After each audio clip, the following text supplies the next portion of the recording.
আমরা তিন বন্ধু ফ্যামিলি নিয়ে দুটো গাড়ি নিয়ে বেরিয়ে পড়লাম দীঘার উদ্দেশ্যে।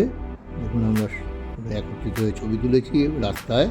কোলাঘাটে স্টপেজ দিলাম, রেস্টুরেন্টে বসে সকালে ব্রেকফাস্ট করলাম। আমরা এখন পৌঁছে গেছি দীঘায় হোটেল চেক ইন করে আমরা সোজা চলে যাব এখন স্নান করতে। সবাই টায়ার্ড। সুইমিং পুলে আমরা সবাই পৌঁছে গেলাম আনন্দের সাথে।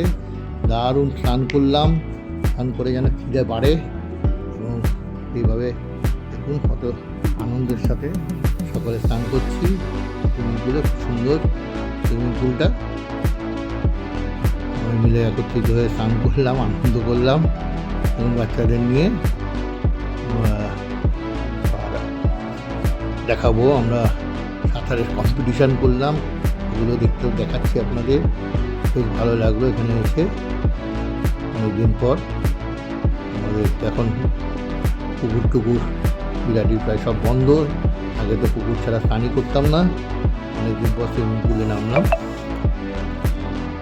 ভালোই লাগলো বাচ্চাদের সঙ্গে মিলেমিশে স্নান করাটা। দীঘাতে আমাদের জন্য দেখুন অনেকদিন পর সাঁতার কাটছি, শরীর ভারী হয়ে গেছে, ভালোভাবে দেখাতে পারলাম না। দেখুন সাঁতারের কম্পিটিশান,